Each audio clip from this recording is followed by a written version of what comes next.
Hey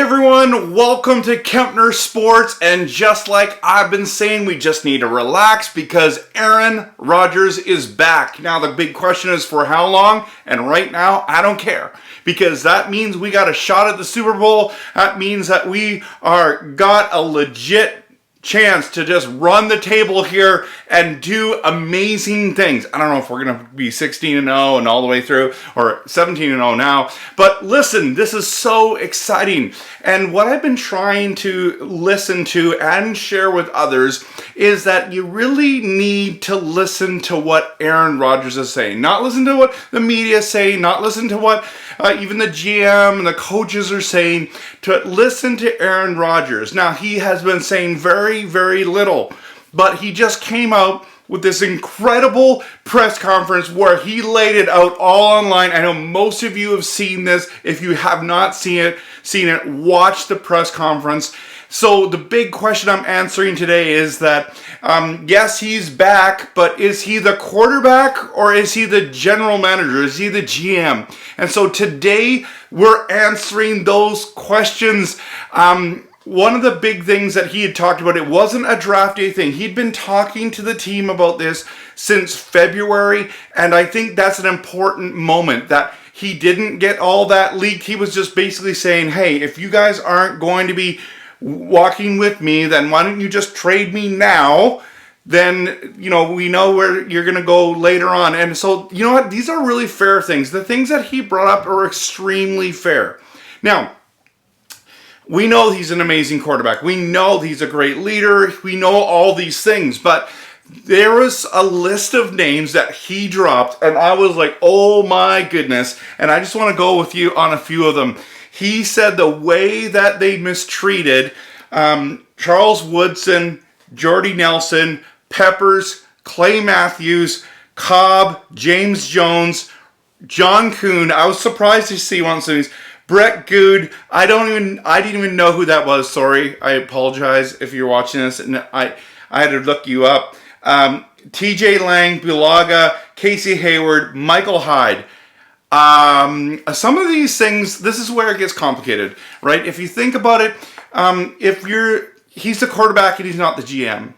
He's the quarterback, he's not the GM. So sometimes, every time, the management of every team has to make tough decisions. Everybody loved Jordy Nelson, but the fact is, he, after his injuries, had lost a step. He was not the same guy. Now, his hands didn't lose nothing. And so he was still able to catch touchdowns. And I think that's why Rodgers was frustrated, because he was a go-to guy in the red zone that he knew he could depend on.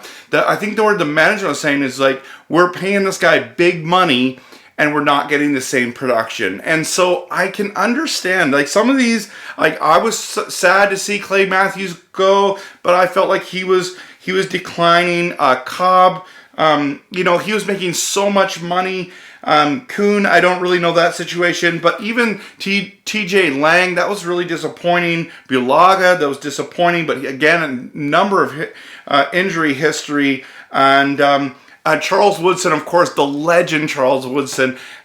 These are some of the things, but this is one of the interesting parts of this that I don't think people talk enough about, is that everyone kept saying who he didn't say. He didn't mention Kumaro. He didn't mention him, and that has been the number one reported thing going on, that he was ticked off about that. Now, maybe it was a bigger list and he just kept it smaller. I mean, that's a pretty large list. There's 1, 2, 3, 4, 5, 6, 7, 8, 10, 12 people on this list. That's insane. But what the biggest thing came out of it for me was that he was not saying that he wanted the final say, but he was saying that he wanted to have input and that he had earned the right. Now, I don't know about you, but if anything comes regarding leadership, one of the greatest qualities of a leader is not that you can press on in the hard times and make those tough decisions, is that you lean in on your staff and your personnel and your players and ask them their opinion. And if there's an opinion that should be heard, not necessarily like they have to do everything that Aaron Rodgers says, it is Aaron Rodgers. I'm telling you right now, this is a guy who knows what the team needs. I think you should be having conversations. Now, he's implying that they never had those conversations, or they didn't listen to his input, or weren't even welcoming his input. So it'd be interesting to see what the management says about that. But I agree with it, Rodgers. They should be.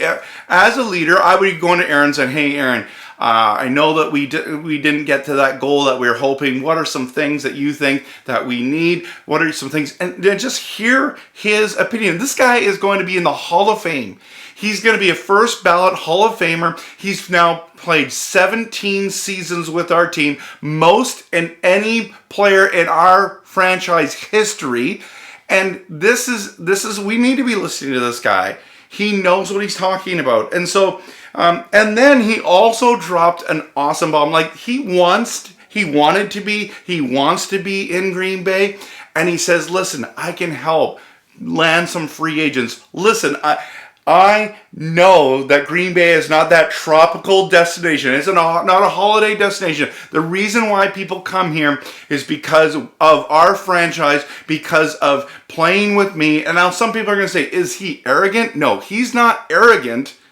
It's just truthful. People are coming. You don't think that these wide receivers are just absolutely jacked that they're getting to play with Aaron Rodgers? Of course they are. They're one of the greatest guys to throw the football. And so yes, definitely. But it's also the stadium. It's the fans. It's the whole legacy, the culture built. But yeah, they are coming, and Aaron can help us land those free agents. I think we should be listening to him, getting him to help us land the big fish, the different guys, and I think that we'd be better. Now, maybe Aaron doesn't know everything when it comes to this fit, or maybe he has a bias as a friend and these kinds of things, but at the end of the day, you got to be at least listening to him.